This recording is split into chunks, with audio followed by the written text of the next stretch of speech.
All right. I think we are live here. There we go. We're up and running. Let this start filling up.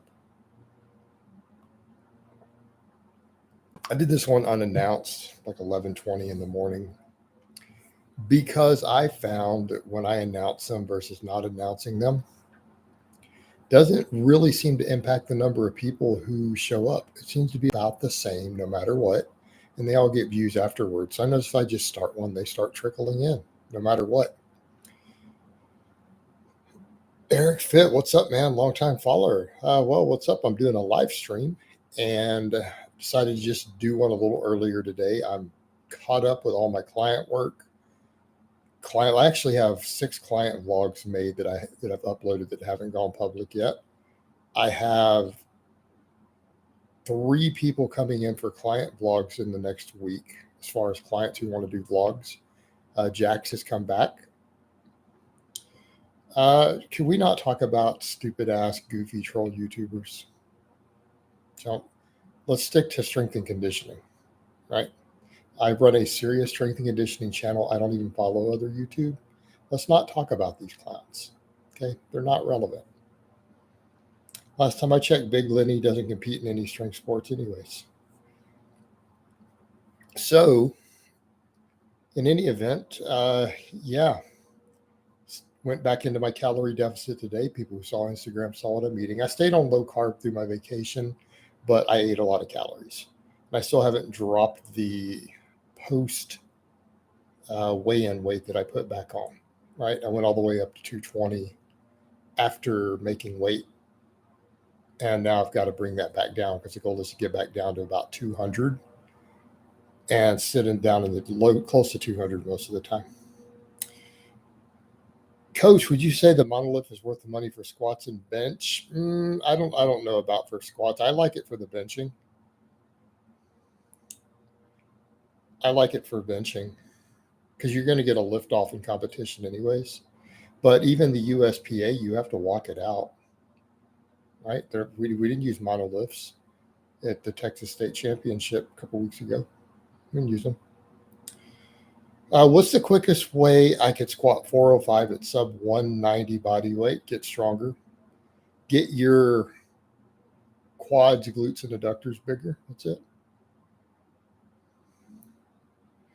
Do you think when bulking and trying to gain muscle and strength, it is fine to throw in some junk if you eat mostly clean? Depends on the person. I can't.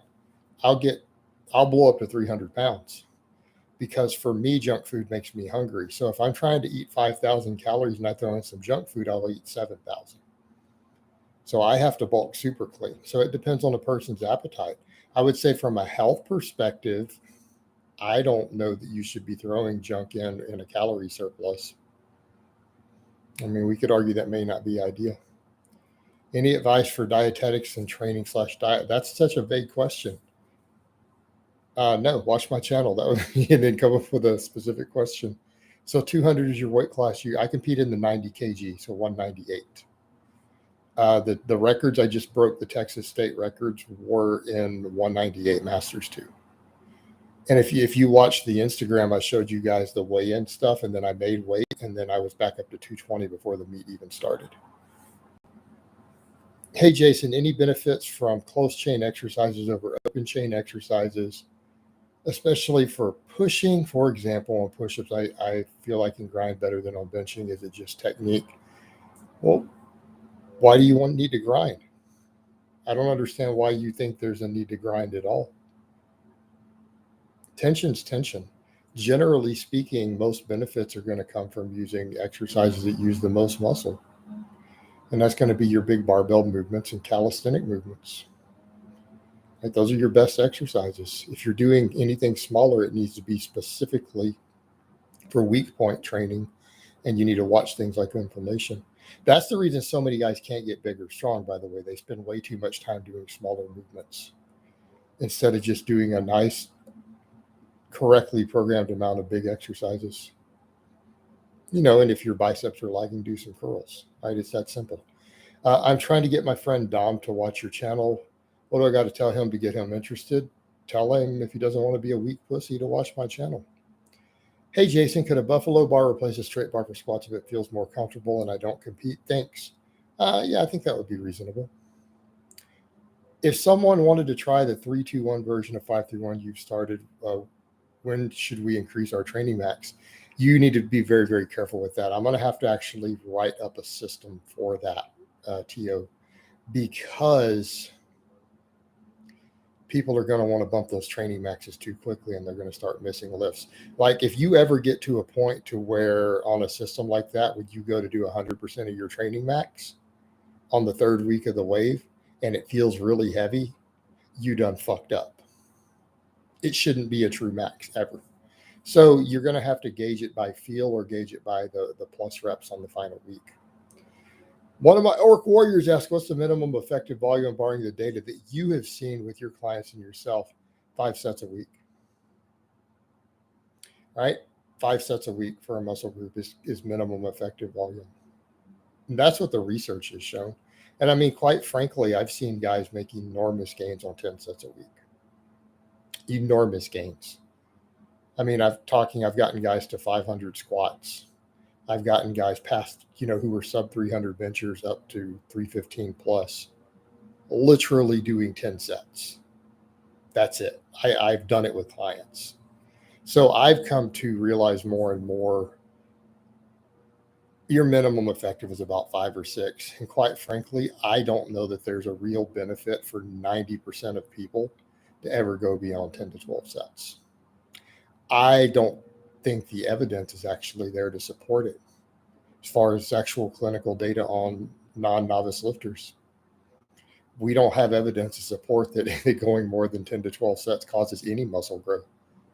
Only one study has ever found that, and the data, other people who looked at the data found that the data did not match the conclusions, that it didn't actually cause more growth. How important is having your feet aligned when squatting? Sometimes I feel like one is slightly more forward or backward than the other. Forward or backwards won't matter. Okay, you're looking at relative to the rack. Now, toe angle will matter, but if one of your feet is slightly further forward than the other, you're just going to balance it when you squat. Are you talking about relative to the barbell, which is just going to take your natural position, or do you mean what you see inside the rack? What you see inside the rack is pretty irrelevant, isn't it? But even then, as far as balance goes, your skeleton's asymmetric anyways. Would you ever recommend a 4-day max effort sit up maxing on a bid lift and doing rep work after? I've done it, and quite frankly, it beats you up. Hi, Jason. And guys, let me know if it's too loud out there. They've just started with the leaf blowers, the lawn guys. And to me, it is insanely, overwhelmingly loud. I don't know if you guys can hear it, but it's actually annoying even with my headphones on. Jason, what do you think of David Goggins when he says do something that makes you uncomfortable every day? Do you agree with him? People need to quit taking fitness and training advice from former Navy SEALs. That is what plenty of coaches have said when these people get brought up. Stop getting your training advice from them.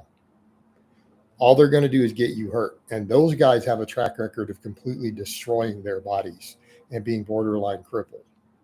Okay, that's one of the biggest problems with Navy SEALs and Special Forces guys is that by the time they finish, their bodies are destroyed. And they're useless. So I don't know that using their mindset is a good idea in any shape, form, or fashion. It could be nice to read about for inspiration. Don't take it literally. Unless you just want to be fucked up and busted for the rest of your life and not be able to train or exercise past age 35. What did you eat, drink to put weight back on after that weigh-in? I did a whole long recap. I'm not going to redo that again. I literally gave you the exact flavors of pancakes in the meat recap. I broke the entire thing down in detail. Do you think high rep body weight dips and pull-ups could help you getting stronger unless you add weight for progression? Well, your strength is the neuromuscular side. If you're continually getting just better at doing more pull-ups and dips, if they are adding hypertrophy, because if you go from being able to do 10 pull-ups to 25 pull-ups, you're going to gain muscle. All right, you're going to gain muscle. So that's going to have indirect carryover because your hypertrophy raises your strength ceiling. Okay, but your strength itself then comes from actually doing heavy lifts. You actually have to lift something heavy to actualize that strength potential. But if those dips and pull-ups get you thicker, then yes, it will raise your strength ceiling. I saw a popular fitness YouTuber channel breaking down Ricky Gervais saying weight loss equals calories in expended. I was thinking, I believe I heard Coach Blaha say it first. That's not even a controversial topic. Everyone knows that. Like anyone who's telling you that it's not calories in versus out is not up to speed on the science or stuff in metabolic lab. They basically don't know what the fuck they're talking about. Like it's not insightful, and I'm not special for saying it. I'm actually in the mainstream normal, what 99% of the industry says, who actually read research and coach people. Jason, who do you think was fitter in their I don't know. David, probably Lance Armstrong. Did you see David Goggins winning anything, any gold medals at the world level? There you go. He probably was better at killing people. Lance Armstrong was probably fitter. Okay. 203-pound novice who is losing about a pound a week. I've cleaned up my diet and I'm still getting stronger really quickly. Should I stop at around 197 at 6'1"? I don't know. You have to figure out what weight and body fat you want to be at during your bulks and cuts. I can't tell you that without a full amount of background info.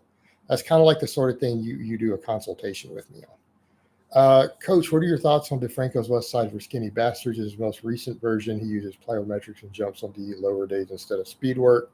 I haven't kept up with that. I remember a decade ago, it was a pretty good program. I don't know what's changed since then, but it was pretty good a decade ago. So I'll assume it's probably still pretty good. Hey, Jason, I'm running your 5x5 program. What foods do you recommend while on your program?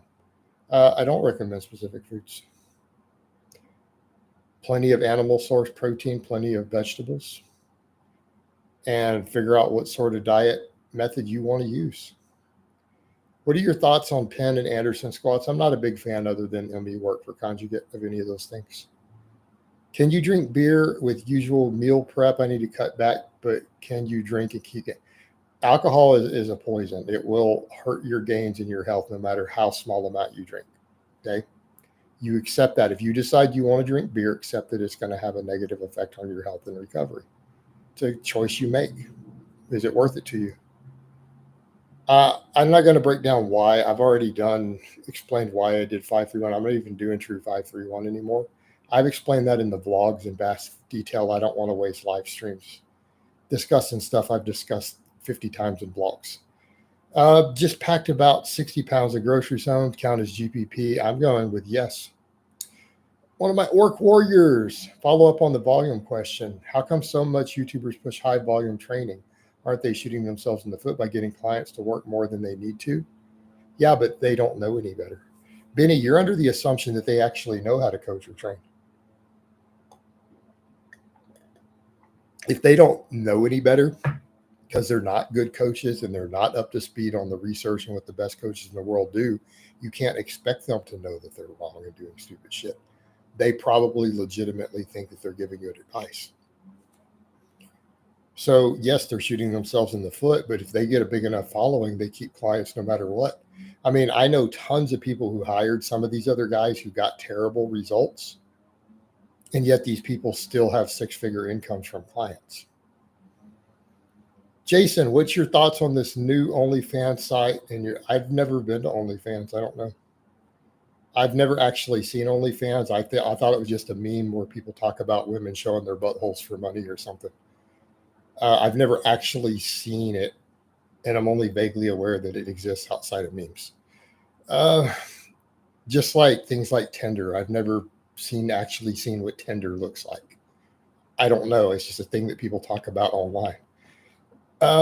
Can going too deep below parallel in squats cause knee pain?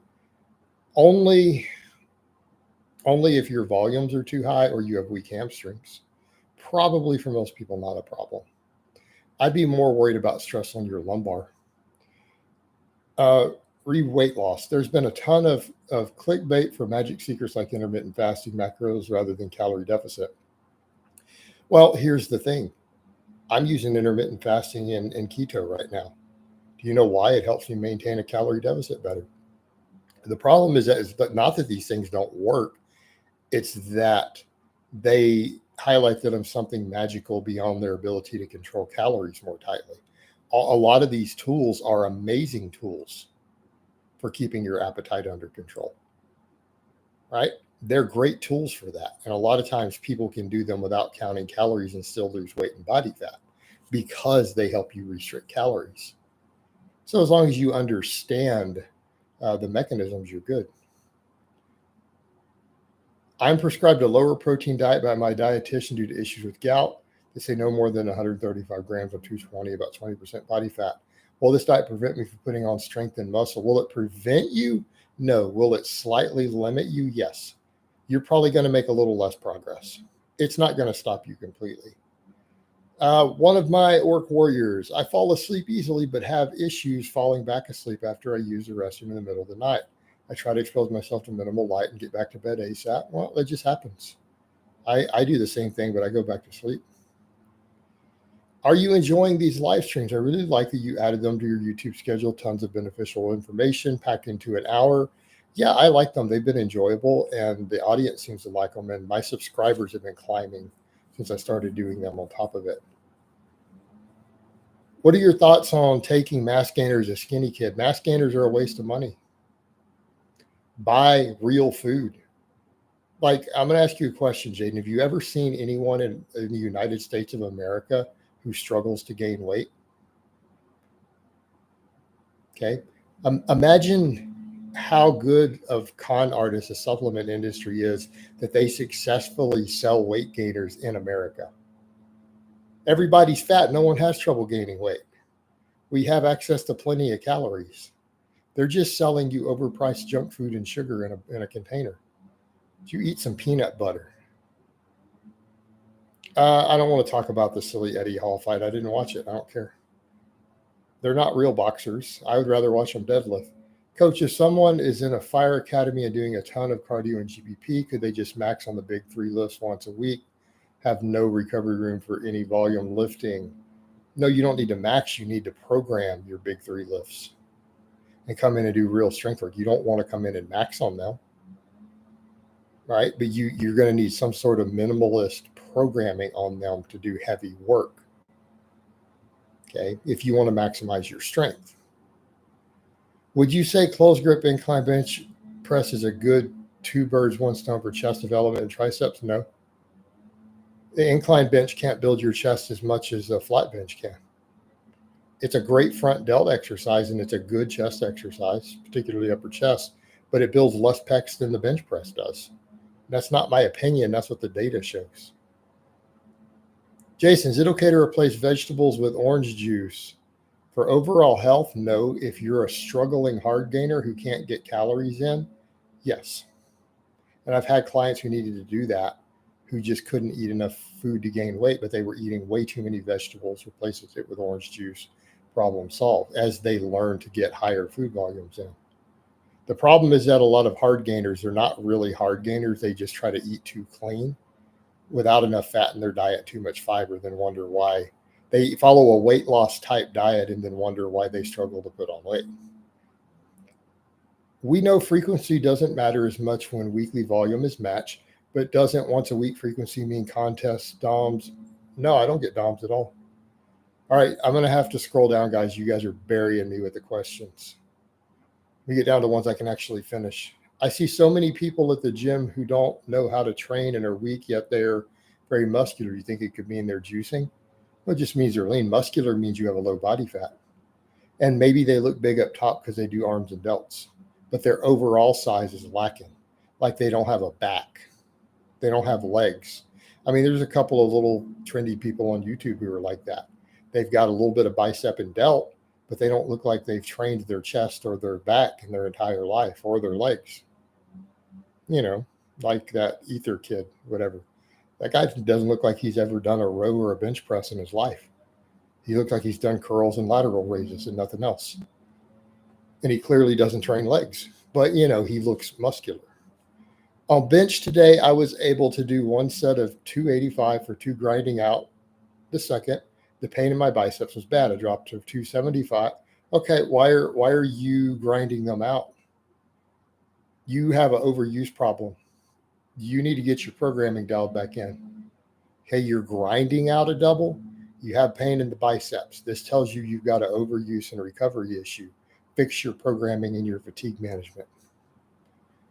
Is it better to squat watching you in the mirror or not? No, you do not want to watch yourself squat. What are 2 tricep exercises you will recommend to a mid-novice level lifter? A program is really flexible in terms of tricep accessories, so can choose for you. Why would you need 2 tricep exercises? Are you not bench pressing or anything?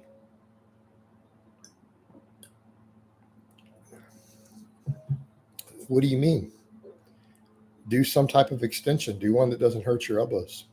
Do some rope press downs. Do some band press downs. Do some laying extensions where you go behind the head. But pick one. You don't need 2.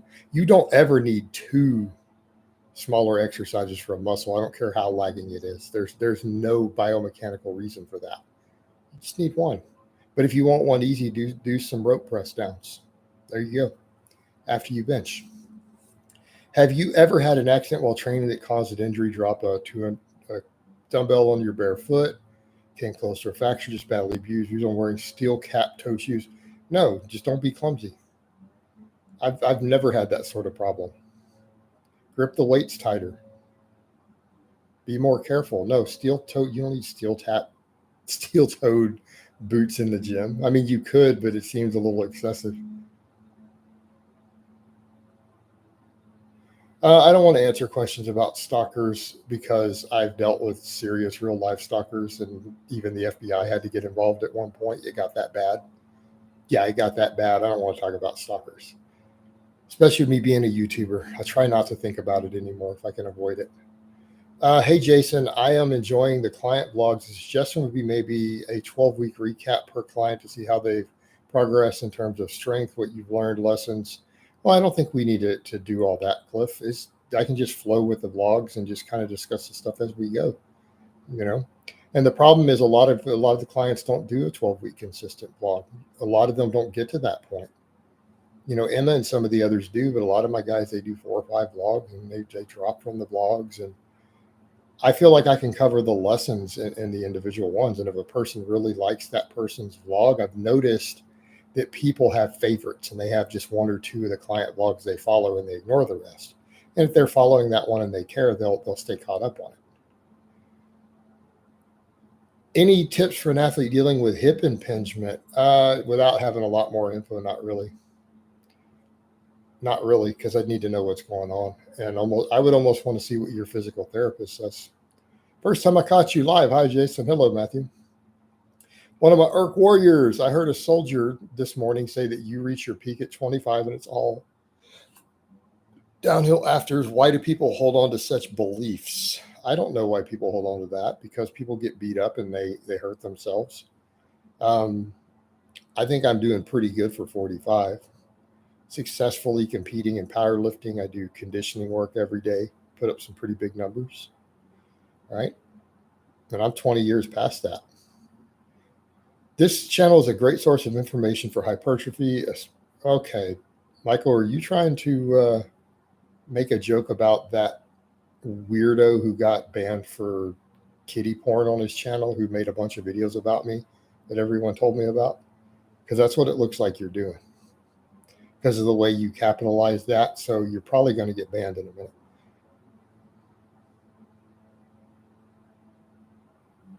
Client Ezekiel. I've never had a client named Ezekiel. So you are clearly a troll.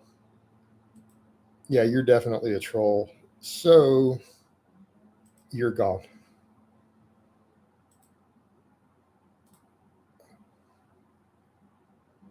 All right. I'm running 5-3-1 and I'm getting only 5 to 6 reps on my 5 week, 4 weeks on 3 week, but on 5-3-1 plus week, it's either 2 reps or I get 3. Should I lower my training maxes? No, bro, your training maxes are a hair too high. They're too high. Lower them down. Take them down a notch. Example for Garrett, I relate to him the most, so keen to see your thoughts on how he's progressing over the last 12 or so weeks. Well, we cover that in the vlogs. I mean, if you want to see the numbers, I put his training maxes below. You could hop back 12 weeks and just look at the last one and see where his strength was. It's pretty easy to follow him. It's just I don't want to create more work for myself trying to make the client vlogs flow because I do so many of them. Really, guys, I put less time into this channel than you guys realize. I don't want to add extra hours that I don't have to. I'm already doing the live streams. Hey, Jason, early intermediate, my only goal now is to maintain strength. I'm kickboxing and running a lot. It's 2 times per week, full body based around compounds and the staple accessories, an okay strategy. There is no such thing as compounds. They're called multi-joint exercises. That's one of my pet peeves, guys. You guys are going to hear me do that a lot. I really dislike the word compound in isolation because it implies that you can isolate a muscle, which you can't do. It's biologically impossible. No, you need to get on a proper structured program. All my fighters follow structured programs. Even my ones who compete. I've had BJJ and boxers and MMA who actually compete. We run structured strength programs. We don't just say, oh, let's just do big movements twice a week and leave it at that. Okay. You need to focus on actually getting stronger with good programming.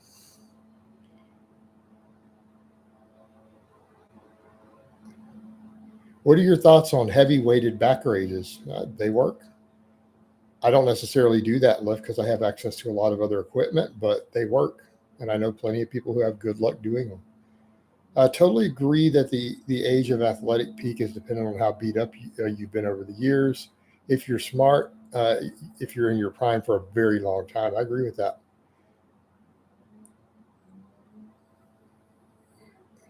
Yep. Yes. Strength hacks. That's exactly the issue. Our ego gets in the way when we're coaching ourselves. And I'm guilty of it too. And I'm having to learn to reel that in. For safety bar squats, should you be trying to stay as upright? These are getting buried. I got to scroll down, guys, right? Because I can't finish your questions. Okay. I'm probably going to ban you, by the way. I don't care. I don't care. And I don't want to know. So I'm going to ban you for even telling me that someone called me out. That's it. I legitimately don't want to know that shit. It doesn't exist in my world. So you're banned just for telling me. I'll block you on social media for sending me a DM telling me that too. How does something like a 2 to 3 hours of pickup basketball a week affect training, assuming I get back the calories burned roughly? Well, as long as you're used to it, you're fine. I wouldn't try to squat the next day. I would schedule it to where it's not the evening before your squat day. How can I do calf raises without the machine? I have a barbell plates that go up to 600 pounds, 200-pound increments, and a power rack. Well, doing calf raises that way is just going to beat you up. You're going to have axial loading. But ask the question of why are you doing calf raises? Are you a competitive bodybuilder? Is there a reason you need to be doing a bunch of extra calf work? Because I can tell you, if you just drag a sled and you do lots of squatting, your calves are probably going to be pretty good relative to your genetic potential. So do you really need to do calf raises? Like, are you a competitive bodybuilder to where that last half inch is going to make or break you getting your pro card? And if that's the case, you need to be pinning your calves anyways, like all bodybuilders do. Jason, I know either are fighters, but if a powerlifter and a bodybuilder would get in a fight same size, who would you put your money on? Whichever one went and took 3 weeks of karate at the local YMCA. I just started gym 2 to 3 months ago. My deadlift is above 200 kgs, but my bench sucks a lot at 800 kilograms. It doesn't increase at that same rate. Well, are you eating enough? Bench is most dependent upon weight gain out of the big three. You eating enough? Are you on good programming? All right. And honestly, for the amount of time you've been training, a 200 kilogram deadlift sounds really, really, really, really high. I'd like to see some video footage of this. Hey, Jason, what sort of weight would you suggest someone who is 5'5", bulk and cut to? I'm currently planning on cutting to 150 to 160. Thanks for all your content. Well, you could bulk and cut around that range, but at 5'5", you're probably not going to get much over about 170. 180 without getting kind of fat, unless you're on gear. So, that's kind of going to be your upper threshold. But the thing is, this is going to change over time. Over the years, as you gain more muscle, the top end of your bulks and cuts is going to go up. So keep that in mind. Maybe if you've only been training a couple years, being down at 150 is okay. Eventually, you're going to want to drift that upwards, right, to match the amount of muscle that you're trying to gain. Do you still agree that pull-ups and dips are good upper body mass builders? Why wouldn't I? It should be common sense. It's common sense that those are good mass builders, right? I don't think anyone thinks otherwise. Tried your method of leaning forward and keeping thumbs up during lateral raises. I feel my traps burning. Am I doing it wrong? No. Skull Crusher, you sure ask a lot of questions about small exercises. And then you're the same guy who was talking about you had bad genetics and can't seem to grow. No, you got bad training. That's why you're struggling to grow. It's not your genetics. It's the fact that you're obsessed with smaller single joint exercises. And I don't ever see you asking about squats and deadlifts or weighted pull-ups. Okay, you see the problem here? That's why you're small. That's why you're struggling. You're focusing on movements that should be afterthoughts to fill in the weak links. But if the description of how you describe yourself, your whole body is weak, so you shouldn't even be worried about weak links. You need to build a base still. For safety bar squat, should you be trying to stay as upright as possible at all times, or is it okay to lean forward a bit in the hole? You can lean forward a bit in the hole, but you don't want the bars to change. So if you lean forward in the hole, you need to have that same lean at the top. You don't let the bar drift up and down. How would you adjust 5-3-1 for someone that gets 3 hours of sleep due to anxiety? I would train less per week and use that same training time to get more sleep and get your anxiety under control. There is no way to optimize muscle growth on 5 hours of sleep. You can't do it. So you need to fix your sleep. You probably need to train less and move less and find a way to force yourself to take naps then, because your sleep is going to be your biggest problem, not your training.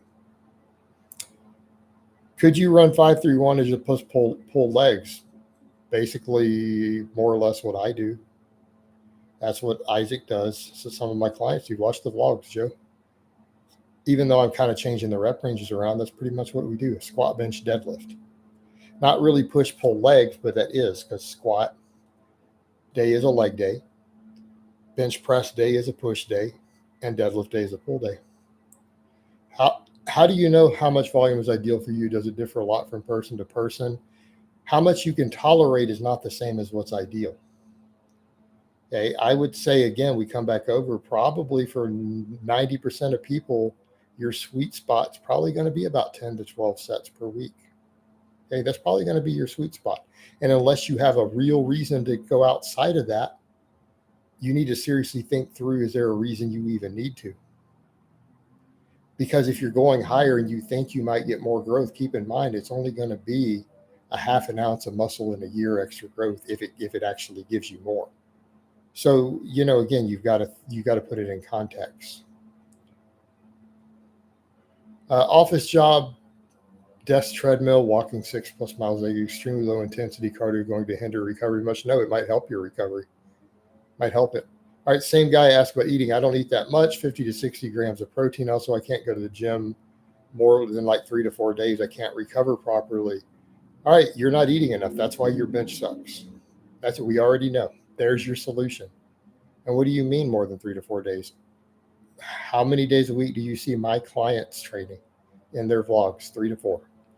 I don't ever put someone in a weight room more than 4 days a week, even if they're on steroids.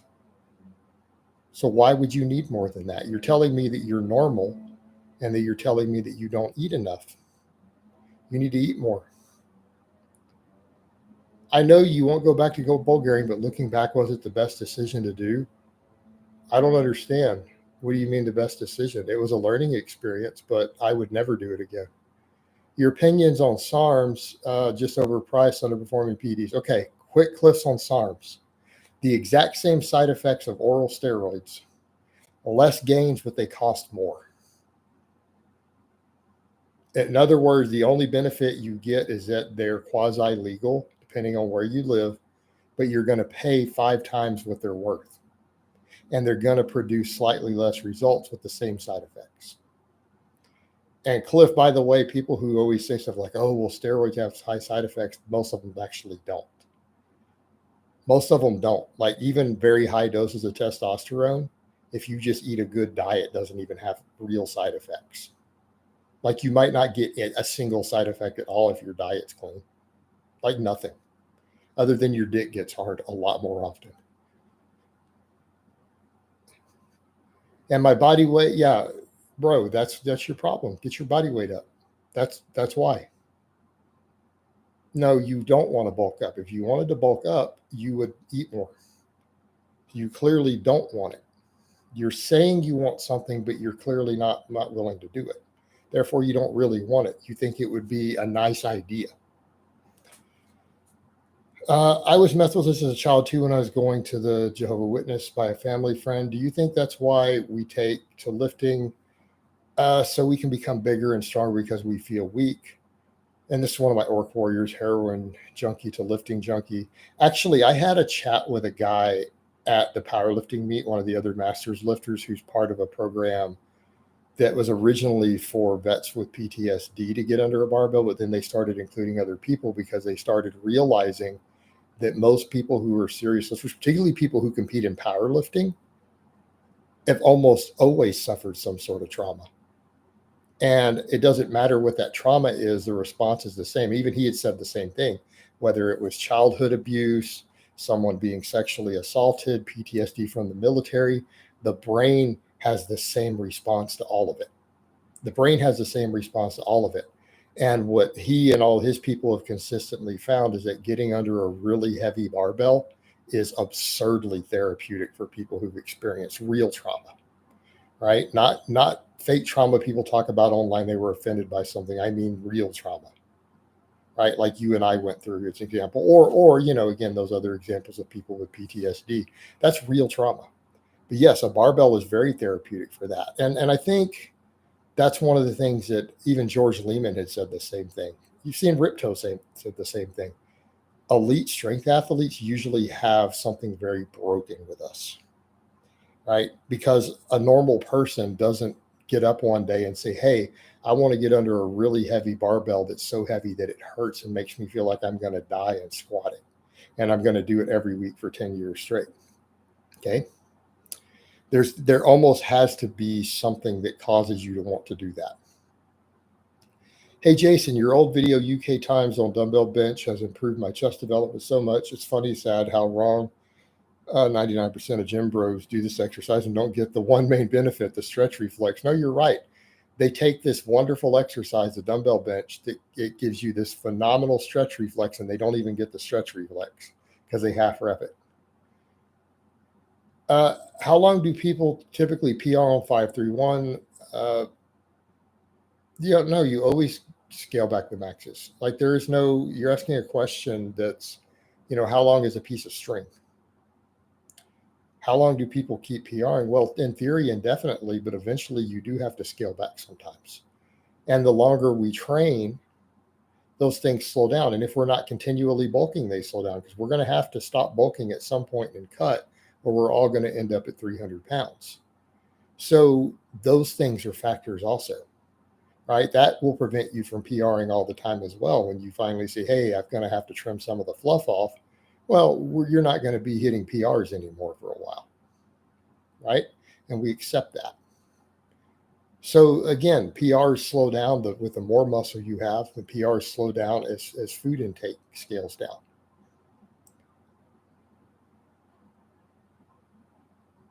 I'm going to ban this person wanting me to come out of the closet. I'm actually straight. Hide user on this. Man, I'm getting a bunch of trolls today. All right. Jason, it is said that having a thick neck helps boxers take punches. Do you agree with this? And out of all the people you have met in person, who had the thickest neck you can remember? I don't know. Definitely some of the powerlifters I've met. I couldn't narrow it down to one. I've met a dozen guys who don't even have a neck, right? Their neck is just non-existent. It's just all muscle. Pretty much their traps go to their ears. But as far as answering the question, we don't need my opinion. There's research on it. Yes, a stronger neck will reduce your chances of concussion in contact sports. Not my opinion. That's what studies show. Will getting stronger at good mornings and rows build the deadlift even if you don't train the deadlift? They'll help build the base for it, but they may not maximize your potential on it. Your deadlift will start going up a lot when you start deadlifting again if you've been doing this. As you train your clients on squats once a week now, how much more beneficial is this compared to squatting 2 or 3 times a week? Well, no, just my non-ranked novices. Like watch Nick's vlog, he squats twice a week because he's a novice. My conjugate people squat 1.5 times per week. As far as the beneficial, it works great. I mean, I personally know multiple 800 plus pound squatters who only squat once a week. So you tell me how much more beneficial it is. Considering most of the best squatters in the world only squat once a week, what do you think the answer is? My question about Bulgarian had to do with whether you thought it was better than conjugate at the time or if you just did it for the experience. You're asking me what I thought 5 years ago. I honestly can't answer that. I'm mentally in such a different place now that if you ask me, hey, what did you think 5 years ago, 7 years ago? I don't have an answer. I'm sorry. I just don't. I can only speculate and I might get it wrong. One of my orc warriors, hi, Jason. Are there additional benefits to neutral grip pull-ups as opposed to the chin-ups or pronated grip pull-ups? Thanks. No, it just works slightly different ratios of the muscles. I don't believe there's any actual benefits. It just works biceps versus lats and stuff at a slightly different ratio. How much creatine boosts strength? 3 to 5 grams a day. Has your stance changed on the vegan diet? Well, what do you mean has it changed? Do I believe it's an evil cult that needs to be exterminated and anyone spreading it is evil? Yes. Sorry, guys, I had to sneeze. So that's my stance on veganism. I think that it is actually evil and anyone promoting it is causing harm to others and they're a bad person. Hey, Jason, do you recommend any isolation movements for adductors? You can't isolate the adductors. There is no such thing as an isolation movement. So the answer is no, right? There is no way to isolate muscles in the body. That is a make-believe bodybuilder term that basic physiology makes fun of. It doesn't exist. Now, if you mean a single joint exercise, not really. I don't think it's necessary for us to do single joint stuff for such a small muscle. I think if you need to build your adductors, you need to do more wide stance movements, right? More wide stance squatting, wide stance leg pressing, even single leg exercises. Best time to test a 1 rep PR on 531 at powerlifting meets. I don't think that you need to test your max outside of a platform. If you don't compete in powerlifting, you don't need to know your true max. You can get a proxy based upon, an M rep to close to technical failure for even 3, right? If you can pull 500 for 3 with clean form, you know that you can pull 550. You recommended decline dumbbell presses, but since you have your legs locked in position, how would you recommend people get the dumbbells into position? What do you mean? You put them up on your knees and you get up into the bench and you kick them up. If you're so strong that you're using 200-pound dumbbells for them, I guess you could get someone to help you. But this is a finesse movement. You shouldn't be doing half reps for 5 rep maxes, right? You shouldn't need to go that heavy. This is a metabolic fatigue exercise that you're doing after your heavy barbell work. So it shouldn't be a problem. I mean, how heavy are you really going? Do you prescribe reverse hypers to 531 clients? Yes.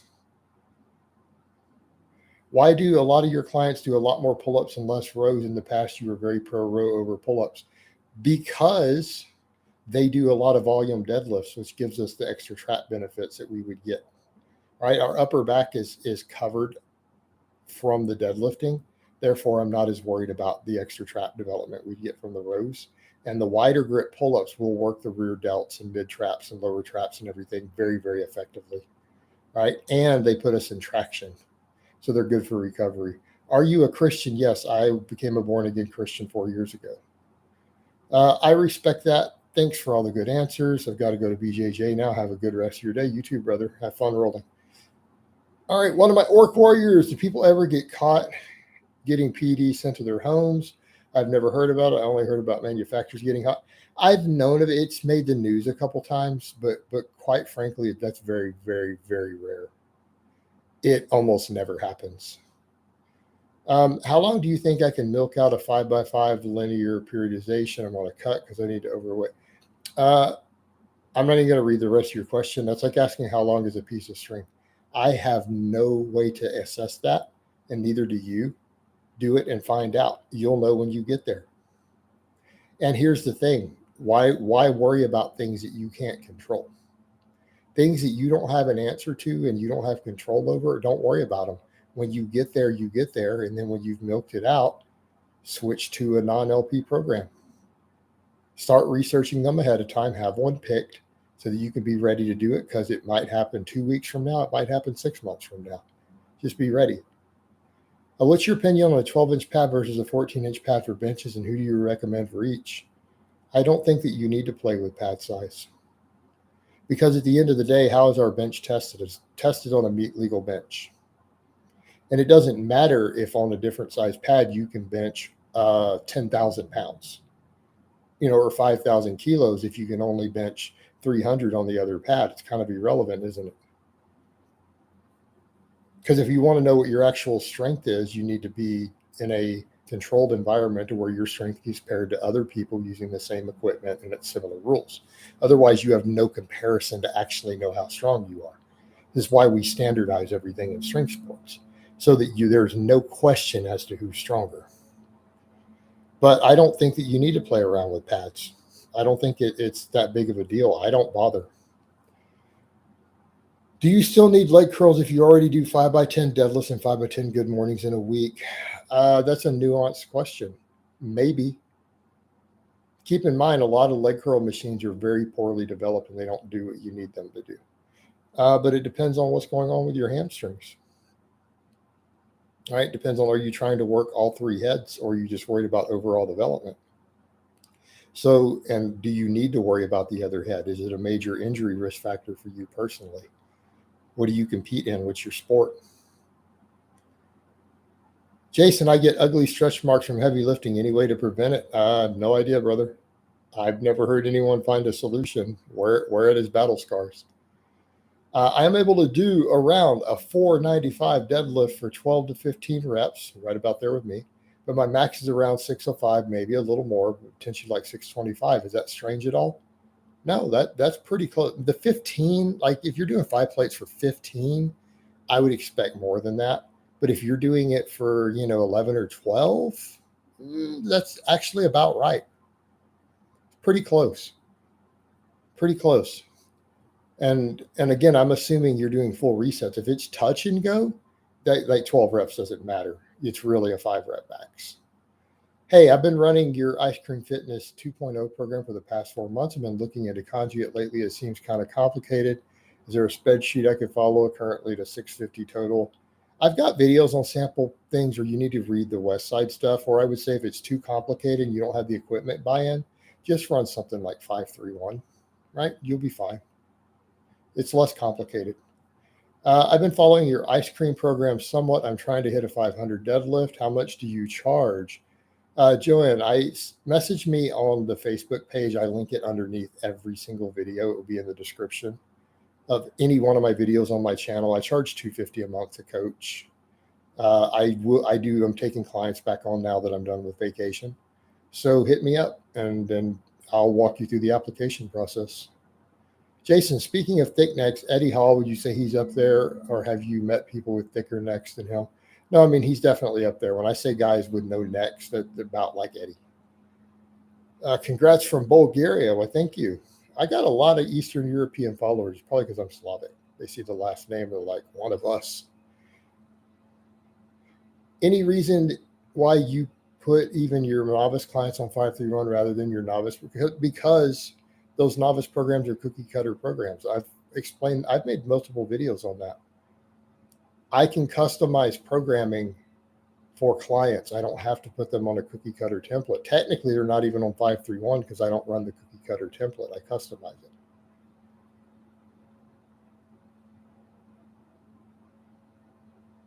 Is kebab pizza the ultimate food for bulking? Well, I don't know. I don't know if there is an ultimate food for bulking. Probably high on the list, although there's going to be a lot of junk in that. Hi, Jason. If I got 11 on my 5+ sets, 7 on my 3+ sets, and 4 on my 1+ set, am I ready to raise my training mix? Yeah, I'd raise it 1 to 2%. Hey, Jason, is ephedra with coffee a good tool to help with hunger when trying to cut down? I've never found that to be helpful. I find the best way to deal with hunger is to load up on vegetables and water and more protein. Like even right now for me, that's why I'm messing with keto again. It gives me good diet adherence, right? So that I can keep my calories where I want them. Lots of meat, lots of vegetables. I eat sausage because sausage is cheap. Is it bad? It depends on what's in it. Sausage is a generic food, right? We don't know what's in it. You need to read the ingredients. Tommy, I appreciate the donation, brother. Thank you so much. Jason, what are your thoughts on long distance relationships? Is it for people who can't get a partner in their own country? I don't really want to talk about that because I think most people have figured out it's pretty obvious I'm in a long distance relationship and have been for a while. But, that's no one's business. No, I don't think it's anything weird at all. I know plenty of people who have had long distance relationships who are now happily and successfully married. There might not be people near you who are a good match. It is what it is. Jason, I have a similar issue to you in that my biceps are my worst body part help. For context, intermediate lifter, 6'1", 205 pounds, 450 deadlift, 380 squat, 285 bench, but only have a 14 and 3/4 inch arm. Do more chin-ups. And if you need to, do some barbell curls, full range of motion, like you see my clients do. All right, watch Brett's vlogs. Brett's vlog from this morning that came up. Look how he does his curls. There you go. That's all you need. Can you still gain strength with cutting? I'm currently doing 5-3-1 boring big with some other assistants. Sometimes you can. It depends on how advanced you are, how lean you're getting, how fast you're cutting, and how much their cell tech you're using, right? How far back are you pulling that syringe? That's a real important question on that. Thoughts on strength athletes and prevalence to sleep apnea due to more to lean tissue fat around the neck. Got a sleep study done, had pretty bad apnea, and it has changed my life. The sleep apnea is why I dropped weight classes, John. Mine was getting really bad, and now that I'm at a lighter body weight, it's gone. It's something that we have to be aware of. But sleep apnea is not usually occurring just from lean tissue. It's when you're getting body fat with it. That's the bad combination. Mine went away when I trimmed down, but it got real bad. Around the time I hit those 600 camber bar squats, it was getting bad. I felt like I was drowning, trying to suck in air when I was waking up. Like I was waking up feeling like I was drowning. And that's when I realized it's time to trim down. Brett, Orc Warrior and client and vlogger. Hey, Jason, it's awesome seeing you hit big lifts in your 40s, being 35 now. As you know, at what age do people tend to stop hitting PRs, excluding injuries and outside factors? You keep hitting PRs into your 40s. Most people don't. That's why the records get lower and lower, because most guys who are really good in their 20s and 30s have destroyed their bodies because they got too strong, too quick, went too hard, and didn't learn. They didn't learn enough, and they end up getting too beat up by the time they're there. But, barring that, you can still hit PRs into your 40s. Any reason to do more exercises in the 5x10 for 5-3-1 for powerlifting? Sure. You want to get bigger. That's reason enough. Besides hanging leg raise, what other ab exercises do you like? I like really high rep crunches. Like I do sometimes every now and then, just when I'm chilling, laying down in bed, I do 200 or 300 crunches in a row. I also do like, to some extent, things like weighted planks. I think hanging leg raises are king, but if you want some variety, I think those are still good choices. Or even weighted crunches with a plate.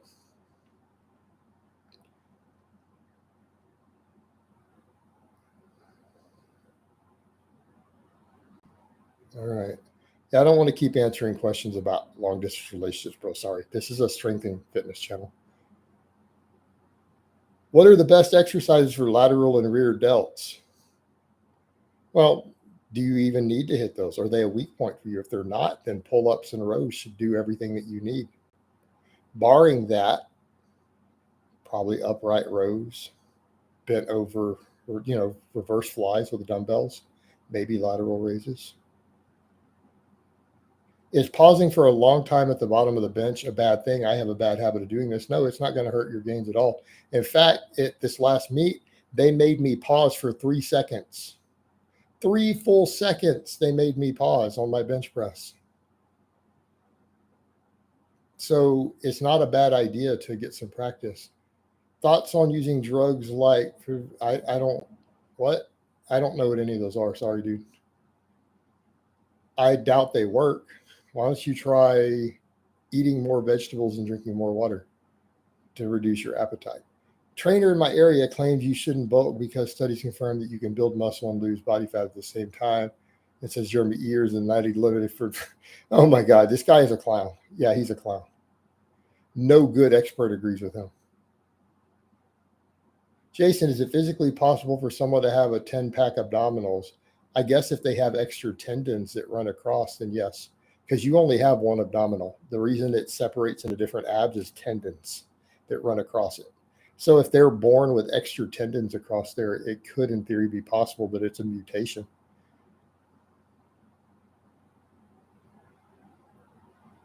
I don't know if you've answered this, coach, but is there a strength threshold to where it becomes counterproductive in combat sports and basketball? Yes, when your body weight gets too high, right? Because you got to be in a weight class for most combat sports. And to gain strength, you have to gain muscle. And if you get to a point to where you're 8% body fat and you're 10 pounds over your weight class, yes, it's going to be a problem. If you fall backwards on a sumo deadlift, is there a usual cause for this in your setup, or maybe just leaning too far back at the top? I know you prefer video, but thought I would ask first. I'd need to see your setup. But if you're falling backwards, you definitely have a bad bar path, right? You might have the bar too far forward and you're compensating as you go up. That's fantastic to hear. Motivates the hell out of me to continue leaning out. Thanks, brother. Yeah, exactly. Especially if you're getting sleep apnea. Like that, if you have sleep apnea, you need to cut. You have to. Like your health is on the line. And I mean, I had to make that decision myself and went through that and had to accept, all right, I may not be squatting, 650. Not going to reach those numbers, but I'll live longer. On days where you're not able to get enough protein in, that doesn't compute. Do you think it's better to work out to promote growth or skip the workout? You need to get your training in, but why would you ever not get enough protein? Raymond, I don't even comprehend how that could happen. Like, how could you let that happen? King, can we quit asking so many non-training questions, brother? You're kind of on a roll there. I would rather stick to mostly stuff that's what my channel is about. All right, I'm going to ban this guy. Where you're looking bloat, Max. When you plan on it? I've been cutting you, jackass. You were gone. Bill, I appreciate the donation. Congrats on the meet again. Question is, in your opinion, can I focus on Olympic lifts on their own day and use the other 3 for squat, bench, dead? Thanks. Yeah, I have a client who weightlifts who does that. I program him on a squat, bench, deadlift day, and then he practices his Olympic lifts as a master's Olympic lifter, and he does compete, right? He does compete. And that's what we do. So it's fine if you want to weightlift. Should novices do ab work or squats and deadlifts enough for abs at that level? No, they should add some ab work. Hanging leg raises with ankle weights were the same level of game changer for me as a proper dumbbell bench form, 10 out of 10 exercise for abs. Yeah, if your legs aren't big enough, like you don't have really massive legs, ankle weights actually at a certain point become necessary. Jason, I'm sure you're not a wrestling fan. King, can we go back to strength and conditioning? I don't know what WrestleMania is. I don't know how old Stone Cold Steve Austin is. What the fuck does that have to do with deadlifts? I mean, I'm not trying to be a dick, but I'm going to ask you, what in the fuck does a single question that you've asked me today have to do with deadlifts? Could you explain that? Do you still think training for hypertrophy alone is simple and doesn't require much planning? Yeah, it's not that hard.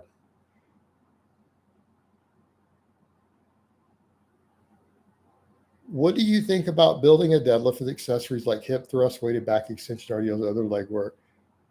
I mean, it works.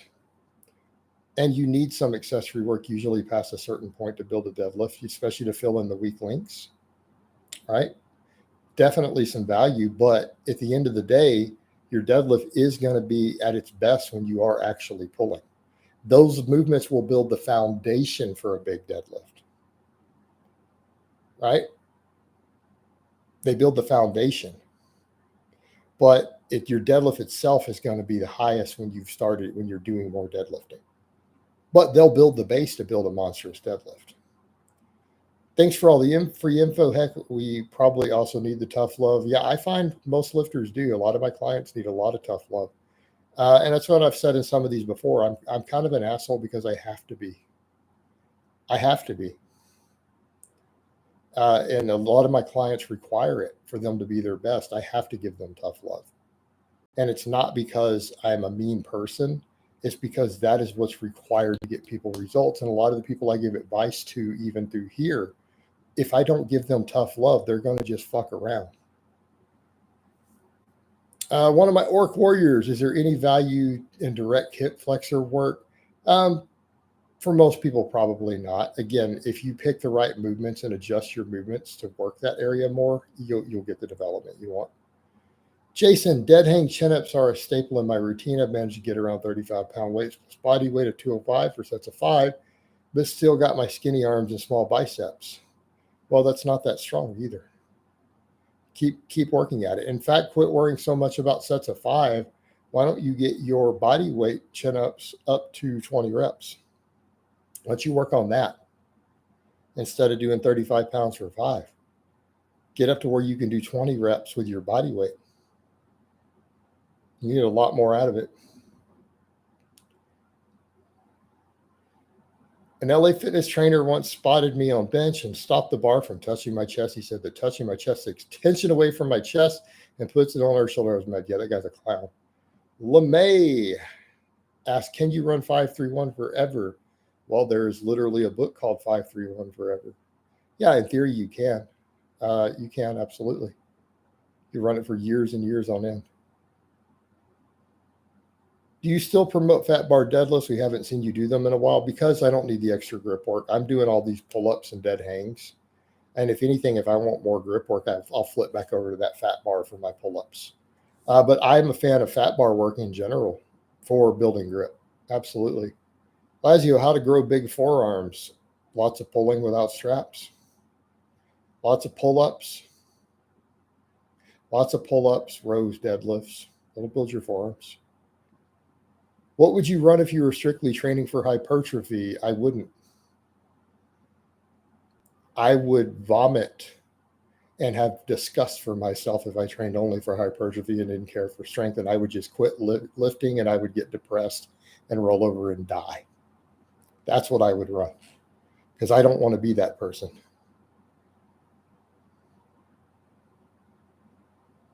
Lateral leg raise range you have your clients doing? 10 to 15.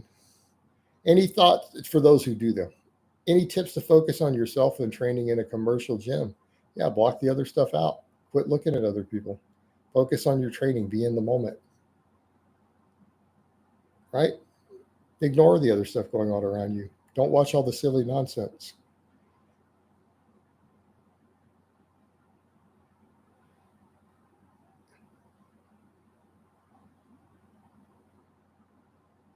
I'm trying to see if any of these are good questions. In response to the weak link deadlift question, my squat dead ratio was horrific, 300 to 525. Started hex bar deadlifting and 2 times squat and leg focus, and my deadlift shot up. I don't think the hex bar deadlift helped your deadlift at all. It doesn't carry over. Most coaches have found there's zero carryover. Probably because you started doing more squatting and you brought your quads up in general, that it helped your speed off the floor on the conventional pull. So usually if your quads are weak, you'll be slow immediately off the floor on a conventional pull. And you probably fix that. I don't have thoughts about Mark Bell. How to avoid bar slipping, losing grip when deadlifting. Work on your grip, do more dead hangs and pull-ups. Use chalk. I haven't watched your channel in a year or two. Glad to see you hit some impressive numbers and have strayed from the drama content. Yeah, I walked away from the drama stuff years ago. Yeah, perfection. I'm about to ban King because I've asked him repeatedly to quit asking me non-training questions, and he won't quit. So that's the end of it. I can stop people from trolling real easy. I press a button. It's like magic. Ta-da, magic trick. All right. But yeah, brother, I quit all the drama a while back, years ago. I'm focusing on me, focusing on my clients, focusing on my goals. The next goal is a deadlift world record in the IPL, which I am hoping to knock down at Worlds this year. Obviously, I'll break the Texas state records again at my next meet because I didn't max on them this time, and I set records and then broke my own records in the same meet, and I didn't max out. Like I did lifts that I can do for 4 or 5 reps. I just wanted to get qualified for Worlds. So the next step will be jumping over, breaking my own records again in 3 months, and then getting over to Worlds and breaking the deadlift world record. That's the goal for the year. And then the following year, I want to get the squat, deadlift, and total record. I may not push to try to get the squat record this year. I may focus more on the deadlift and just trying to get that. When bulking, how many pounds should I be looking to gain a month for optimal strength gains, reducing amount of body fat? Depends on how advanced you are. Novices, I like 2 pounds a week. Tall, skinny novices, I like 3 pounds. Advanced lifters, I like 1 pound. I'm sorry, per month. Per month, not a week.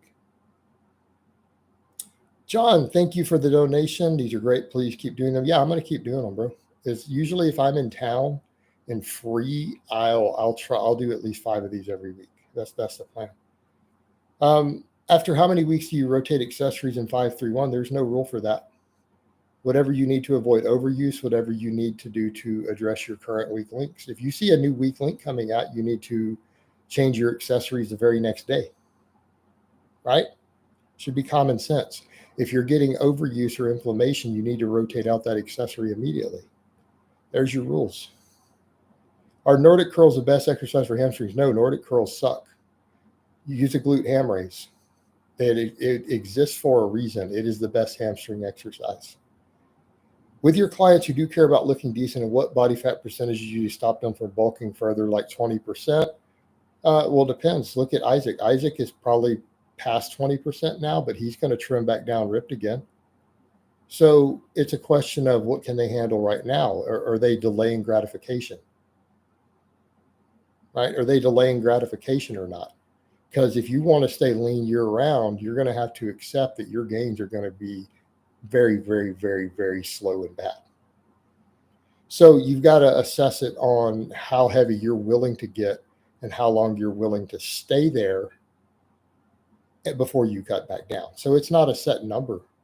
But even for then, here's what I like for a lot of my guys in general. If they can't do 12 to 15 pull-ups, their fat ass needs to cut.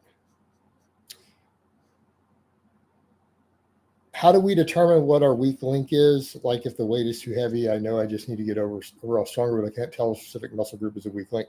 Marco, that is such a complex topic that until you've been coaching for 5 years, you won't have an answer. A lot of it requires a trained eye. Like if I were to just write out a description, it wouldn't be that helpful because a lot of it's going to be wrong. It's literally going to depend on minor nuances in the bar path. And it's not something where I could just say, oh, if your lockout is weak on your bench, then it must be your triceps because it might be your pecs, depending upon how the bar drifts at the lockout. Do you see the issue with the question? Same thing with things like conventional deadlift. Well, we could discuss whether it's your upper back or your glutes weak with the lockout, but we also need to know how much back extension you had going into the lockout. Because if your back has more or less extension, it's going to completely change what a soft lockout, which muscle's causing that weak link. So the issue is that there's a lot of nuance. It requires a trained eye. And if you don't know, then just keep getting stronger. Respect, you've gotten a like from me. Keep up the good work. Catch you in a future live stream. Can't wait to further my strength knowledge. Appreciate it, brother. And I'm glad you've come back in. For upcoming meets or live streams available for your followers to tune into to show support, particularly Worlds, John, I actually have no idea. Do not have an answer to that. Although one of my regular fans does live in the city where my next meet is, and he's going to show up, so he might film. He's on my actual private Facebook too. He's a long-term supporter and fan. And yeah, so he actually lives less than an hour from where my next meet is. So he's going to show up. And I'll give you guys announcements. This is this first meet coming back. I was real private because I didn't want trolls to poison the well. Now that I'm a record holder in the Fed and I've behaved as a sportsman, I'm pretty much in. All my membership is good. Everything's good. I'm a member in good standing. Trolls are not going to be able to stop me from competing. They're not going to be able to poison the well. So I will let people know what meets are coming up so that if people want to show up and pay to be in the audience, because you don't get to go for free. You have to pay to be in the audience for competitions. But if they want to show up and cheer, whatever, that's fine. And plus, with me being a member in good standing, if they cause problems, they'll just be kicked out of the venue and the police will be called. It's pretty easy.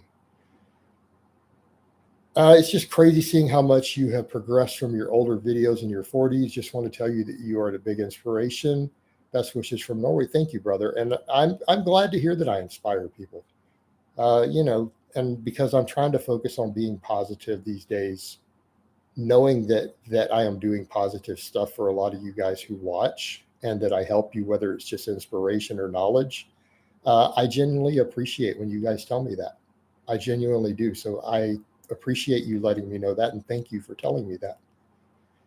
Best frequencies for pull-ups for a novice with access to a home gym. You can do pull-ups twice a week. It'd be fine.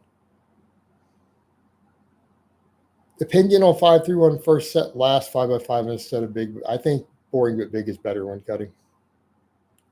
Do you think that you can get a 7-plate deadlift this year? I don't think I'm going to pull that off this year, not at the 90 kilo. I'm hoping. All right, cross my fingers. I'm hoping next year. Fortunately, I don't have to have a 7-plate to break the world record. I literally just have to walk in and hit my gym lifts on the platform to break the world record. The lifts that you guys have seen me do on camera with calibrated plates are a world record. I just have to replicate that. So, and I stopped. I think at this meet, I just walked over and laughed and took my attempt to got qualified for Worlds. My last pull was only 30 pounds under the world record, and it was like a warm-up. But you can't set world records at state championships. It has to be at a higher level meet. But the world record should happen this year. Shouldn't be an issue. But as far as a 7-plate deadlift, I think long-term it's doable. But if I'm going to be honest and realistic, I don't think I can pull it off this year. It's maybe it's going to be hard. But again, I don't need to. I don't need to get where my goal for the year. So that's okay. Thoughts on heavy kettlebell swings on off days within 5 reps of failure, because I simply enjoy the hell out of them. I don't think you should go that heavy on your off days. You'll use them for GPP. Do sets of 50 to 100 reps. And I do prescribe that for some of my lifters, by the way, for GPP. I think kettlebell swings are great for that. Approximately how many exercises per workout do your clients do on a 4-day split? About 4. Very few of my clients do more than 4 exercises in a workout. That's only because they beg me and cry and throw temper tantrums if I don't give them that many. That's the only reason we ever go beyond that. There's no benefit. It's purely to make them happy. Jason, do you listen to heavy metal or rap when working out? Right now, I don't listen to any music when working out. I take a Zen-like approach to training. I want to be focused. I want to be in the moment. I'm not listening to music. I don't take any caffeine. I don't get psyched up. I just come in and lift.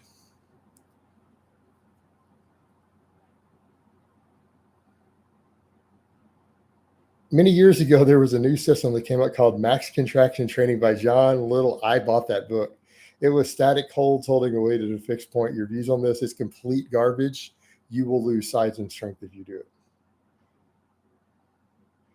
Not a question, but prior to your coaching, I was spinning my wheels. Now I'm hitting a PR week after week. So thanks for the help. You're welcome, LeMay. Of course, we have a lot to work still to do to fix your stuff. But a lot of your problems were, as you know, your form was really, really bad on your barbell lifts. But we fixed that. We've got that cleaned up. And now with good loading, you're making progress. And you're doing less work than you were doing before. You're doing less work than you were doing before, and we have you PRing. That's the beauty of it. What's the world record for your class? 584 pounds on the deadlift, which you guys have seen me pull over 600 in my home gym. You saw me pull 625 at that charity event. You've seen me pull 605 multiple times on camera with calibrated plates. So that's 21 pounds more than the world record. Yes, it's that low. Welcome to Masters Powerlifting. Like the state record was only 500 pounds. That's why I broke it with my opener. And then I broke my own record when I went up another 50 pounds. I've just started the 5-3-1 boring but big 3 months challenge and looking forward to it. After that, I'm going to do the boring but strong challenge. Hopefully by that 6 months, I'll be much better. Ever, you better not be too strong, dude. That third week, if you are strong, it's going to bury you. It's going to bury you. But fortunately, it's only for 1 week. Right? Don't try to do those challenges back to back. Separate them out with a phase. Don't try to do those challenges on those templates back to back. It's too much. You need a break between doing the challenges back with static percentages.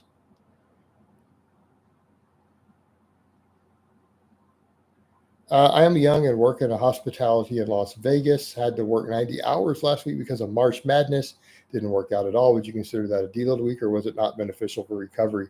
I don't know that I would count that as a deload because you worked 90 hours. And if you're not adapted to working 90 hours and you were fatigued from it, you didn't fully recover. Now, if you ate your ass off, you might have, right? Jason, if you could only do one exercise for the rest of your life and only one, what would it be? I would normally say the deadlift, but my other answer would be a trigger pull on the person limiting me to only one exercise. Then I could do as many as I wanted, right? Just get rid of that guy. Then I could do as many as I want. But hypothetically, I love the deadlift. I'm not going to lie. In fact, I would say if I could only do 2 exercises, it would probably be deadlifts and pull-ups. Yeah, not getting physically psyched makes you stronger in training. For a meet, do you change that? Caffeine, music, and adrenaline? Yes. Yes, I did drink energy drinks at the meet, and the music's not optional. Like most powerlifting meets are like a rock concert anyways. But I had to get away from the crowd between things. Like I chatted with people and I walked out and chatted with the venue owners and stuff and got to know them really well and stepped away from the noise and the cheering a few times in between the events to get the psychological arousal back down because I don't want to be too psyched up. It'll burn you out. It's because of you. I don't walk with a cane anymore because of a botched knee surgery. Your training advice is on point, and I want to thank you. Ryan, I appreciate you telling me that I helped change your life in that way. Like, thank you for letting me know that. Because again, it lets me know that I am really helping people. It lets me know that I'm really helping people and making a difference. And I'm at a point in my life where that is important to me. You know, I haven't always been the best person, and I've worked really hard at trying to be a better person. And one of my goals is for me to be able to say that when I die, that the world was a better place for me having been in it. And when you tell me stories like that, that I've helped you change your life, it helps me feel like I'm accomplishing that. Greg said, are you training the overhead press? No, not at all right now. Is there a bigger badass in the industry than Dmitry Koklov besides you, of course? Dude, Dmitry Koklov is on his own level. Like he's on his own level. He's in his own tier by himself. I'm not even going to say that I can compare with him. I'm not going to be that egotistical. I'm probably a better coach, but as far as just all around badassness, dude, I can't hang with that guy. Not in my wildest dreams. Many thanks for covering all these questions, Jason. Do high bar or SSB good mornings hit your thoracic spine harder than deadlift variations? I don't know if they do. I don't think that they necessarily hit it harder. I think that they may hit it to a similar degree with less overall fatigue. So they're good for weak point training for that. To my last comment, I think too many people who train consistently blow their adrenaline out and it messes you up. Yeah, no, the too much psychological arousal, right? We know that at this point there's data showing that psyching yourself up when you train inhibits recovery, even if you did the same amount of work. Doing the exact same workout, reps, sets, weight, psyched up versus not psyched up, it's harder to actually recover from the psyched up workout, which is why pre-workouts are a really, really, really bad idea. So, I mean, I agree with you, and there's some data out there supporting that. Matt Perryman was doing his PhD work on that at one point. I don't know if he finished it or not. I remember you once saying deadlifts improve arm size. You still stand by this? Maybe to some extent. I mean, I'm not going to claim that a deadlift is going to put as much muscle on your bicep as a curl or a chin up. But if you've never trained at all, your arms will grow from getting your deadlifts up. But let's be honest here. A good heavy barbell curl for a full range of motion, or getting your chin ups up to 15 to 20 chin ups, it's going to do a hell of a lot more. I mean, if we're going to be realistic about it. How long do you rest between sets, and what do you do when you're resting? I take long rests. I'm usually typing to clients. I'm usually messaging clients in between sets. All right, let me see if there's any other good questions, and I'm going to go ahead and wind this down because we've gone past an hour.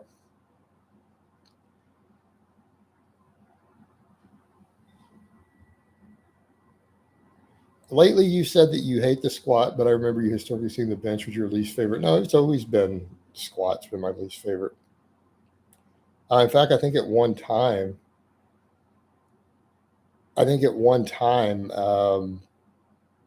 I said before the closed grip bench was one of my favorite lifts, right up there with the deadlift.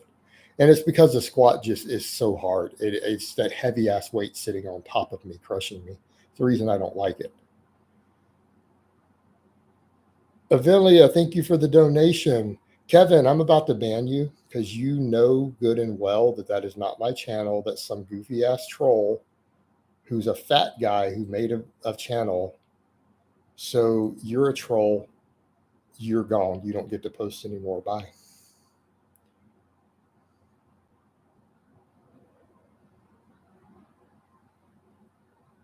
I don't know what you mean by breathing work. Greg says, I think pull-ups work the best. No, pull-ups absolutely work the biceps. They absolutely work it. All the studies say they do. All right. Oh, Charles just came in, one of my orc warriors. So I'm going to answer his question and I'm going to shut this down. What are your thoughts on Louis Simmons stating that lifters should take shorter rest times in between sets, like 2 minutes or less? He's talking about if you're really in shape and for work density. And I get where he's coming from a work capacity issue, but the evidence doesn't suggest there's any benefits to it outside of the conditioning end. All right. But keep in mind, Louis is also big on people being highly conditioned, right? Of them being really highly conditioned. And that's a big part of it. And all his people do tons of GPP. So, I mean, if you're in good enough shape, in theory, you can do that and still maximize performance. But if it's costing you performance in your training, it may not be worth it. And I don't think there's any actual benefits to doing it that way. And I'm not saying Louis wrong for promoting that. What I'm saying is that he's essentially saying that he wants you to be in good enough shape to do that. And again, one of the things is that Louis is big on raising your GPP all the time. Trevor, yes, I have coaching spots available, but I'm winding this down. Just message me on the Facebook fitness page. I've opened slots back up this week. In fact, Doug just came back today. My old client, Doug, just came back on. So I am taking new applications right now. I wasn't until this point in the month. I shut it down earlier this month. But yeah, send me over a message and I'll get back with you on the application process. And I link that Facebook fan page under every single video in the description. It's there. All right, guys, I'm going to wind this down. We've hit almost an hour and a half. I love you guys. I hope it has been informative. And I will talk to you guys next time.